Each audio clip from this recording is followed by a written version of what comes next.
வணக்கம் நண்பர்களே. இந்த வீடியோல நம்ம என்ன செய்தி பார்க்க போறோம்னா, சினிமா பிரபலத்தினுடைய தற்போதைய பரிதாப நிலை தான் நம்ம இந்த வீடியோல பார்க்க போறோம். அந்த நடிகர் யார், அவருக்கு என்னாச்சு, இப்போது அவருடைய புகைப்படம் சோசியல் மீடியாவில் வெளியாகி ரசிகர்கள் மத்தியில மிகப்பெரிய ஒரு அதிர்ச்சியை ஏற்படுத்தியிருக்கிறது. வாங்க என்ன தகவல்னு இந்த வீடியோல முழுமையாக பார்த்து தெரிஞ்சுக்கலாம். அதுக்கு முன்னாடி நம்ம சேனலை ஃபர்ஸ்ட் டைம் பார்க்குறீங்கன்னா சப்ஸ்கிரைப் பண்ணாதவங்கெல்லாம் சப்ஸ்கிரைப் பண்ணிக்கோங்க. பெல் பட்டன் சிம்பிள் அமைக்கி நம்ம சேனலோட நோட்டிஃபிகேஷனை எனபிள் பண்ணிக்கோங்க.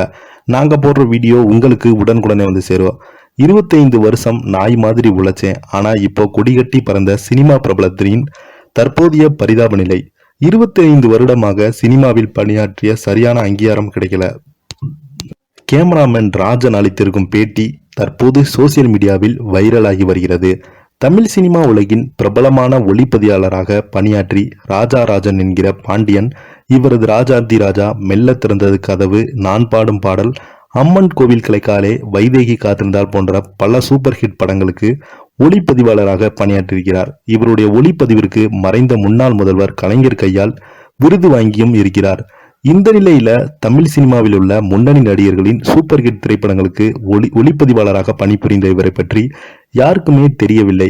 சொல்ல போனால் கூகுளில் தேடினால் கூட இவருடைய புகைப்படங்கள் கிடைக்கவில்லை. ஆனால் திரைப்படங்களில் விவரங்களை இவருடைய பெயர் இருக்கிறது என்பது குறிப்பிடத்தக்கது. இந்த நிலையில இவரை பற்றி சமீபத்தில் பிரபல சேனல் ஒன்று பேட்டி எடுத்திருக்காங்க. அதுல அவங்க தன்னுடைய திரைப்பயணை குறித்து, நான் வாகினி ஸ்டுடியோவில் கேமராமேனாக உதவியாளராக இருந்திருக்கேன். எனக்கு மிகப்பெரிய கேமராமேன் ஜாம்பவன், பாலு மகேந்திரா படங்கள்ல உதவியாளராக பணிபுரிந்த வாய்ப்புகளும் கிடைத்தது என்று அந்த பேட்டியில சொல்லியிருக்கிறாரு. அவர் பந்தா பகட்டு எதுவும் இல்லாத நபர். அவரின் படத்திற்கு பின்பு தொடர்ந்து எனக்கு தனியாக ஒளிப்பதிவாளராக படம் பண்ணுவதற்கு வாய்ப்பு கிடைத்தது. ஆனால் நான் பண விஷயத்துல பெரிதாக டிமாண்ட் செய்ய மாட்டேன். இதனால் எனக்கு பணத்தை ஒழுங்காத வாங்க தெரியாது என்று இயக்குனர் ஆர் சுந்தரராஜன் அடிக்கடி சொல்வார்.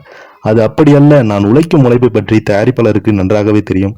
பிறகு நான் எதற்கு சம்பளத்தை கேட்டு பெற வேண்டும், நான் என்ன பிச்சையை கெடுக்கிறேன், செய்த உழைப்புக்கான ஊதியம் தர வேண்டும் என்பது அவர்களுக்கே தெரிய வேண்டும். இப்போது வரை எனக்கு நான் புரிந்த எந்த படத்திலும் செட்டில்மெண்ட் எனக்கு சரியாக கிடைத்ததே இல்லை என்று அட்வான்ஸ் மட்டுமே கொடுத்துப்பாங்க. படம் நன்றாக ஓடினால் கூட அதற்கான முறையான ஊதியம் எனக்கு கிடைக்கல. அதே போல அம்மன் கோவில் கிளைக்காலே என்ற படத்துக்காக எனக்கு 1500 ரூபாய் பேசினாங்க. படம் நன்றாக இருந்தது அனைவருமே கூறினாங்க. ஆனால் எனக்கும் அந்த திரைப்படத்தின் செட்டில்மெண்ட் வரவே இல்லை. சினிமாவின் நிலைமை இதுதான், அனைவருக்கும் கொடுத்து விடுவாங்க.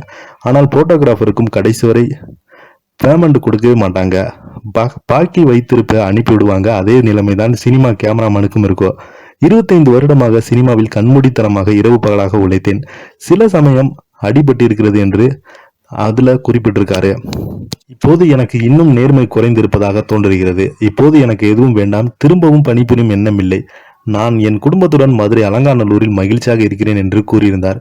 இவருடைய இப்போது பேட்டி பார்த்தீங்கன்னா இணையதளத்துல வைரல் ஆயிட்டு வருது. இதை பத்தி நீங்க எனக்கு இன்னைக்கு உள்ள கமெண்ட் பாக்ஸ்ல மறக்காம பதிவிடுங்க. நன்றி.